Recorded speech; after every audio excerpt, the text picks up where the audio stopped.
Alrighty, folks, another great guest on Johnny D Talks to the Stars. This time around, Graham Kerr, the Galloping Gourmet. Welcome to my show, Graham. John, you have no idea how thrilled I am to be with you. Thank you. Well, it's good to have you here, and well, indeed, let's just start from the beginning. How, I guess you started in London, England. You were born in London, and how did you get from London to all the other countries, basically, and here to the United States? Okay. Yes, I was born in a place called Swiss Cottage in London. I know it sounds a bit odd, but it was only about 3 blocks away from where the Young Men's Christian Association, the YWCA, or YMCA, started. That's my claim for fame. My parents were in the hotel business after the war, and so I was raised in the hotel, but it's a somewhat convoluted story. But I served in the British Army, became the second youngest captain that the British Army had in the role that I played, which was a way of changing the way that the Army ate. It really needed help, and I was at the right place at the right time. Left there, got to be the general manager of the Royal Ascot Hotel, and by the Royal Ascot Racecourse, you know that Pygmalion stuff. Yeah. And then from there, got to go to New Zealand, where I took over as chief catering advisor to their Air Force. It was a very small Air Force. Yeah. And they put me on television. So if that's a potted version of my travels, that's the start of it. And then, okay, obviously, in New Zealand, started you with your TV career, which has gone on and on from Canada to the United States and all around the world and everything. And basically, so if you didn't pick cooking, what would you have done in life? That's an interesting thing.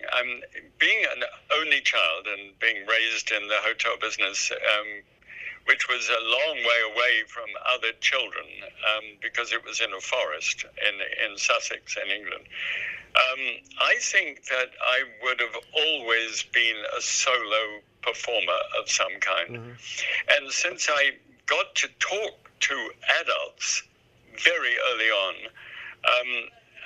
I think I would have always been happy to be present and be able to articulate. So I don't know. I could have done your job, John. I think you could have easily done the job. With your personality, excellent personality. I mean, okay, so now for one of your longest running shows, the one that was done from Ottawa, Canada, like 560 or somewhat shows were made now in syndication. Basically, and also you've got 32 books and a 33rd one on the way, right? Yes, that's right. Yes, the 32 books were 28 on food, and this last one is about poetry and painting. Cool. Poetry and painting. See, that's some surprises right there. How long have you been painting? I haven't been painting at all. Oh, okay. But I remarried just on 10 months ago. All right. And my wife Nancy is an abstract artist of great talent, and so she does the painting and I do the poetry. And either the paint comes before the poetry or the poetry before the paint. And the combination of the two is two art forms which coalesce and produce for the viewer something greater than the sum of the two. And any paintings of any food? That's no food. No food. Remember, this is abstract. So what it is, there's the aurora borealis. Oh, sure. You know, the painting in the sky, if you will. Sure. That is one of the subjects. There's an enormous tidal wave, which is another subject. There's a branch of lilac against the black background, which is white lilac against the back, which is very dramatic, and that's another one. And each one of these has a very specific poem that goes with it, which is highly evocative when listened to at the same time that you see the painting. Okay, so you've been married now since January, right, of 2024? Yes, that's right. Okay, yes. and your first wife also, you were just 5 days shy of your 60th anniversary before when she passed, correct? Yes, that's My right. goodness. Exactly 5 days shy. My goodness. I mean, well, indeed. So, okay, now your life is cooking. Now, I'm sure that you obviously have cooked, obviously, for many folks in your life. Who are some of the most famous folks that you've cooked for? Well, perhaps Danny Kaye would be. Danny and I worked together in his house in Hollywood, in Beverly Hills, and he had a Chinese kitchen added, and so we do some wok cooking together, and so we became pretty good friends, I think you would say. The members of the royal family, the extended royal family, not the Queen herself, but Duke of Norfolk and people like that used to be customers at the Royal Ascot Hotel during the Royal Ascot week. And so I would arrange for the food for them because obviously, I was the general manager, so I would discuss with these fringe royalty people what they were most like to eat and would invent things for them as we talked. So, as I said, that's been my background. I mean, sure. And I mean, have you, did you ever cook for any U.S. presidents? No, I have never. No. Well, maybe there's still opportunity out there. I mean, very unlikely now. I mean, who knows? I might just surprise them with a dish when whoever wins here. You can say surprise, hey, and then there you go. Certainly, now being that you're a chef, yes. First of all, your most favorite meals that you've made. My favorite meal was a little restaurant called the Kittenmühle, and which was outside of Zurich in Switzerland. It was an old mill, so it had the river that ran through it would turn this giant wooden paddles around within the dining room itself. And you dined in that wonderful atmosphere. In that atmosphere, I had fillets of milk-fed veal, which I don't approve of anymore, but we're talking about then, bathed in a very heavy and delicious cream sauce, done with a reduction of veal stock, which was beautiful, and it was just like pure velvet. And it was that simple. There was some butterrösti, which is the sort of pan-fried potato shredded and cooked with butter. That it looks like hash browns, but better, much better. And I remember that to this day with a Longischer Maximiner Herrenberg Ausschließ wine by Schmidt and Wagner. See, I can remember that. And it just remains. It's just as beautiful as a setting and as wonderful a meal as I have ever had anywhere. Okay, so now we've heard about the best. What's maybe something, for example, here in the States, United States, George Bush hated broccoli. What kind of food do you not like? That's a very interesting question. John, you're the first person to ever ask me that question. Surprise, huh? Do you know, I've only had 2 hamburgers in my life. Wow. One was at the beach at Michelle's, which was a 3-star restaurant on the beach in Hawaii. And the other one was a very indifferent thing that I remember not finishing. So I would have to say that it was a McDonald's, I think. I can't even know whether it was McDonald's or Wendy, but I never finished it. Wow. I thought, I do not understand this. Now that sounds very uppity, and I don't wish to sound uppity. No, I just, I mean, normally I can eat pretty well anything, but that was the only one that I never finished. No, not to sound a goofy question, but what bothered you about the hamburger? Basically, it was greasy and chewy, and it seemed to me to have an off smell. It could have been a really bad hamburger, but it put me off. I thought from that moment on, this is just a slice of meat between a useless bread, because the hamburger bun is like biting into a motel pillow. There's just about as much nourishment as you get. So I'm sorry. I'm sounding elitist, and No, don't worry. I don't think we'll lose any sponsors. I don't think we'll lose any sponsors. I mean, you got a lot. You maybe have. I mean, at least the hamburger sponsors, they'll be going, oh my gosh. But maybe your chicken. You got a lot of chicken sponsors. You got a lot of chicken sponsors out there also. Do you love chicken? Yes, I'm a real chicken fan. I roast my own free range chickens. I buy them at a local store, and they've never been frozen, and they've never been soaked in brine. They're just as nice as you can imagine, and I cook them very tenderly and simply, and then dismember them, and then proceed to utilize those chopped up pieces for the whole week. Yeah. Okay. When you first did the Ottawa show, you were on there, and I mean, I guess you eventually, I mean, it was the drinking and everything. Now, did you drink actually, or was that just a fake drinking, or were you actually drinking? No, I had actually 1,000 bottles of wine donated to me by by the Australian Weinberg people, and I would open a fresh bottle with each program. I would only sip it. There you go.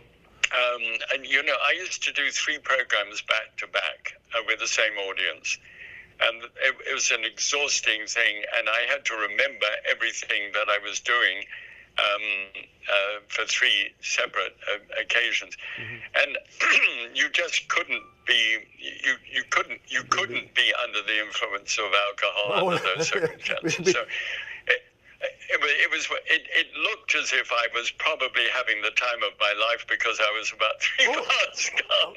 But that was not true.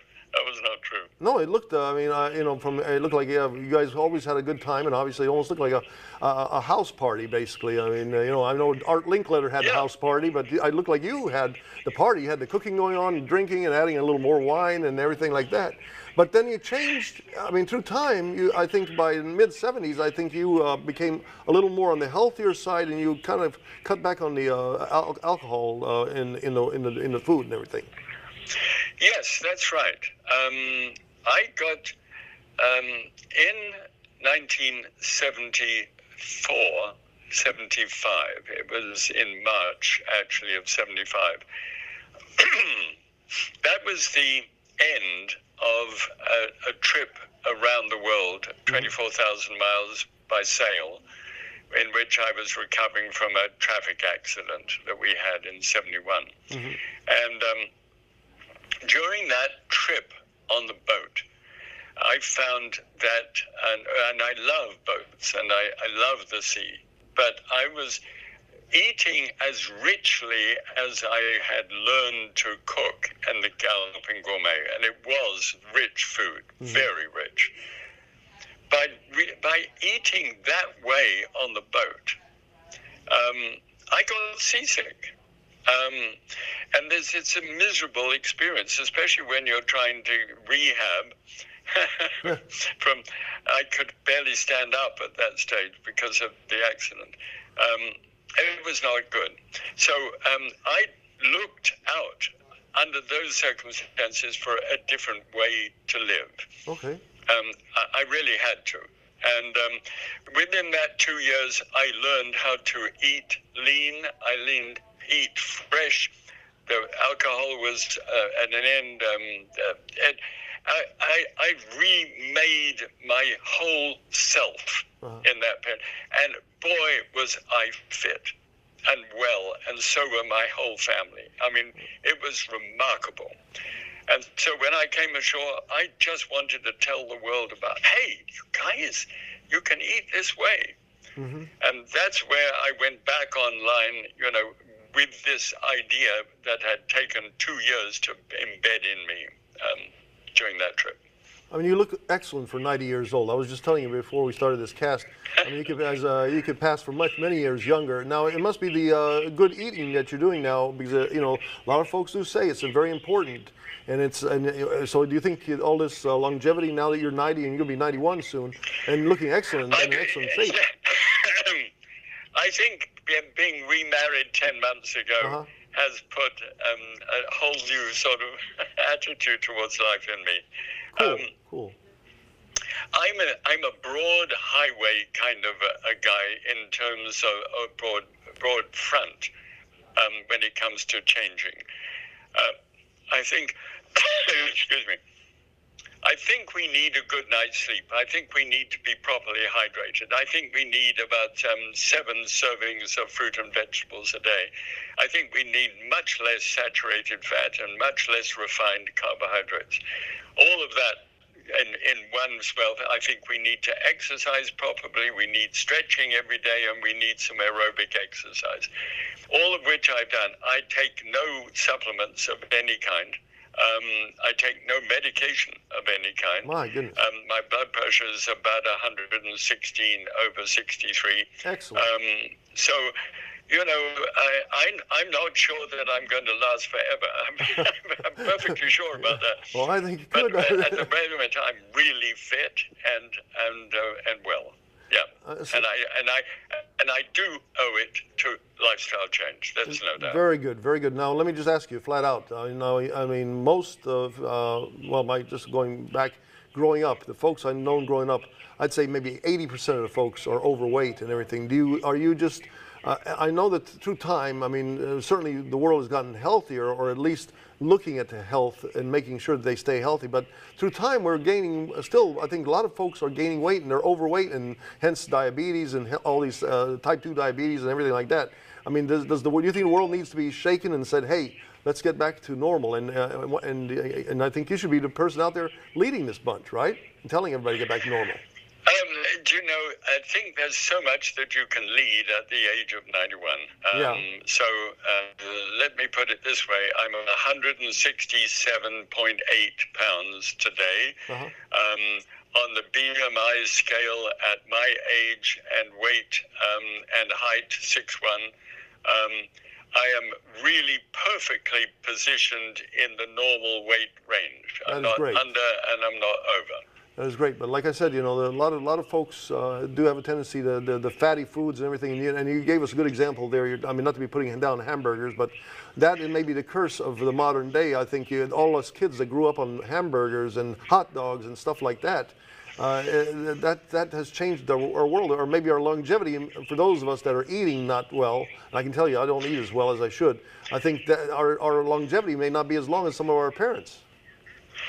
Well, yes and no, because we do have new statin drugs, etc., and metformin, and there's many things which have changed from a science point of view.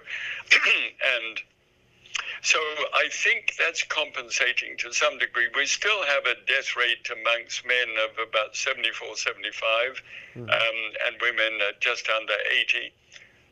So when one is at 91, you have a tendency to be a decade into, most people had died by now. So that's true. We're living a bit longer because of medications. But as I said, I have no medication, so that's not me. Mine is a lifestyle-related issue, and I take it really seriously. And like I said, whatever you're doing it right, and you are, and many more years to you. Now, thank you. Well, basically, again, we talked about off camera here before the show. You had an offer at one time to step in to do the Tonight Show for Johnny Carson, right? To step in for him, right? I did, I think, 3 or 4 visits with Johnny. You didn't become friends with Johnny. Johnny was a private person. But his producer asked me whether I would take over after one of the thing for a week. Mm-hmm. And my wife, Trina, at that stage said, don't give up your day job. We were doing so many, we had to do 195 new shows a year. And there just was no time to be able to do that. It would have been a wonderful experience. I've taken over the 700 Club for a week and 100 Lee Street in Canada, but this was not at a time when we could do that. Yeah. Okay. I was flattered, very flattered, to be asked. Yeah. And is this true that now there was a rumor that I seen online that you were not a fan of a certain wrap, plastic wrap? Is that true, or is that just an internet rumor? That is a sort of true. When I started in Australia, okay, it was the first time that I had to do commercials for anything. And I had been raised on television in New Zealand. I started in 1960 in New Zealand, and that was completely non-commercial. And I used to get $25 an episode for doing a national show. But when I got to Australia, I felt offended at having to do mop commercials and packaged soup powder. Yeah. So I think the Glad wrap, which was the product that they asked me to do, I finally threw my hands up and I said, no, I'm sorry, but I'm really not doing that. So there's some truth about it, but it was largely in the whole concept of commercials. All right, and okay, so modern day now, with obviously the Food Network and all these like different shows. I mean, obviously you have some shows that are like competitions. What do you think of these competition shows? Do you think they're pretty cool, or there's just too many of them out there? Well, first of all, I hate competition. It's just something in my life, and I do not enjoy it. I don't enjoy the feeling. I don't enjoy the attitude. I don't enjoy wanting to win and somebody else to lose. I have never watched one of those programs, okay, and I don't have television now, and I haven't had television in my home for 38 years.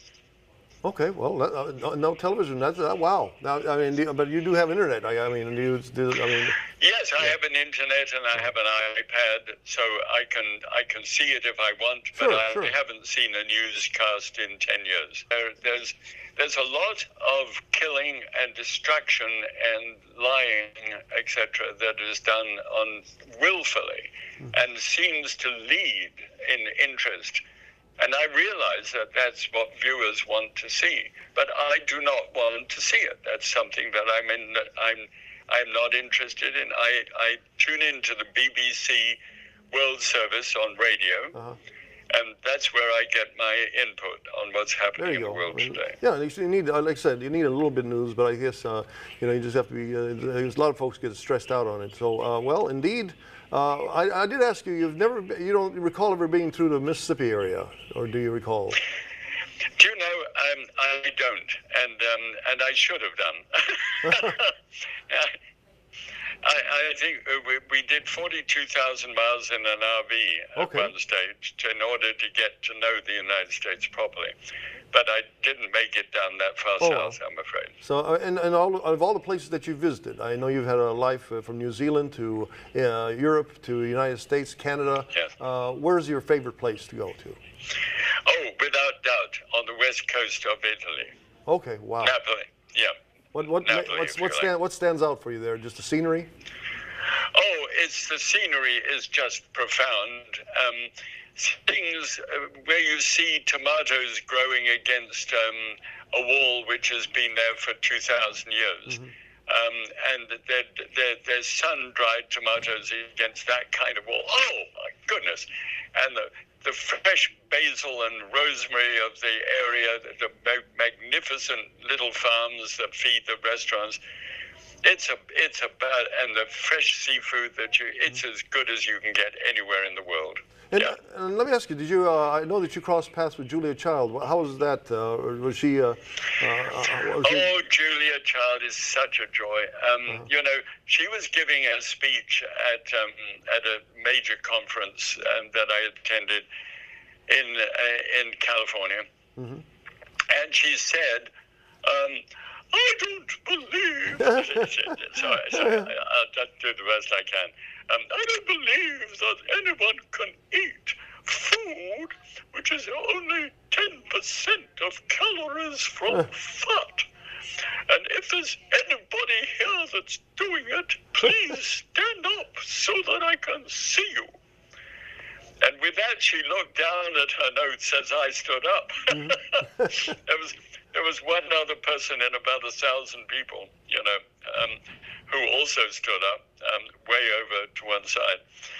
By the time she'd gone back to her notes, and there was a long pause, it was probably, I don't know, 20 seconds it would be. But I having stood up and everybody having turned around and seen that it was me standing up, I thought, I'm going to have to sit down, which I did, and she missed me. But she was told that it was me that stood up, so I get this directive immediately following the presentation. Julia wants to have lunch with you across the road at a hotel. And so I went across the road, and she had a hamburger and French fries, and I had a green salad. And she was drinking beer, and I had a glass of red wine without alcohol. And so we're sitting, this really odd couple, looking at each other.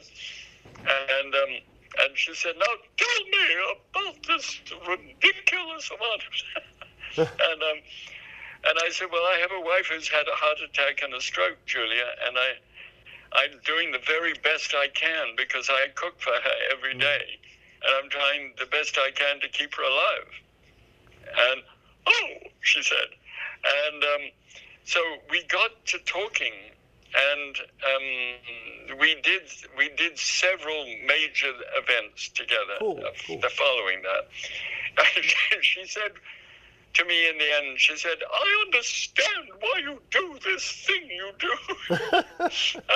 But because of dear Trina, and I met Trina, and I think she's lovely. And so that was it. So I was excused. You know, when we used to stand up, I used to go in my full Scottish uniform with a kilt. Oh, wow.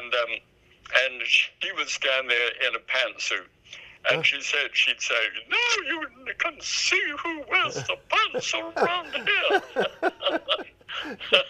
That is an excellent imitation. I think you do as good as really imitations not. out there. She said, "I don't like that." That is an excellent imitation. I don't think Rich Little could do better with an imitation like that. And then now, before it's all over, we finish the show here. Let me ask you. Okay, as I remember when I first called you, I said Graham Kerr, and I don't remember hearing a lot on the TV. Graham Kerr, but it's Graham Kerr, and I'm trying to get it right, and that's right on that. I hope on Graham Kerr. What is that? What is the now? I know that you said it's not like Deborah Carr. Well, you know, basically in the UK, the word Kerr is pronounced as you would do for Deborah Carr. Okay. Right.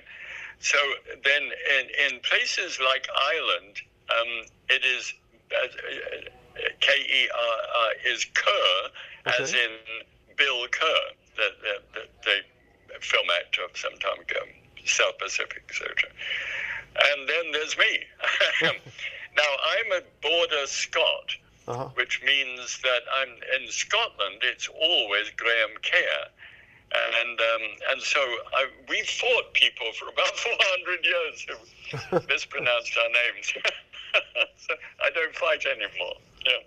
Well, I mean, it certainly has been a pleasure to have you on the show here. I mean, I've mentioned that my mom, she would watch your show a lot when I was growing up back in the 60s and 70s, and you just looked like your show was maybe one of the most fun shows on television. You would look like you were always just happy, and you talked and you interacted with the audience. It was a great show to watch. And now, look at you, at 90 years old, you are, again, half your age. And again, you've got a great lifestyle now with low fat and everything like that, and it's been a pleasure to have you on my show, Johnny D Talks to the Stars.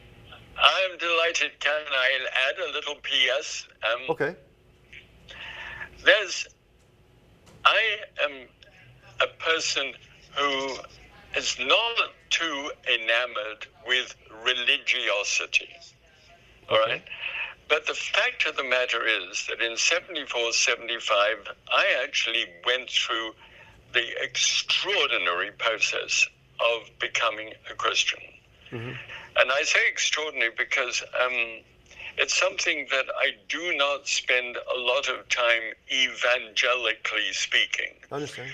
But it is something that is absolutely dead center in my life. I am really fascinated by the possibility of being present with God, who's in spirit. And looking for that and understanding that somehow is the foremost thing of my life, and really guides a lot of the positive things that I do. So that's a PS. Not to get personal, but you said it was like, what year was this that you became a Christian? 1974, 75. It was March the 17th. Not to get personal. 1975. Not to get personal, but were you another religion prior to that, or were you not religious prior to that?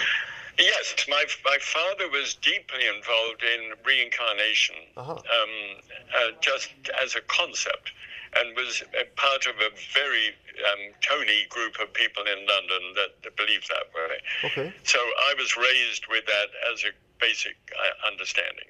Yep. Okay. Well, indeed. God bless you, and you take it easy. Thank you. And many more years, I hope to. When you get up to maybe I'll talk between now and then. But I want to talk to you when you're turning 100. How about that? Oh, okay. We'll make an appointment. I'm not going to ask you your age, John. No, I'm 60 years old. I'm 60. Eat plenty of fruit and vegetables. Oh, I plan to. I mean, I need to eat more fruits and vegetables, and I think you've changed my life. I'll start that with the near future. But again, I'll be about 70, and you'll be 100. So we make an appointment 10 years from now in 2034. Excellent.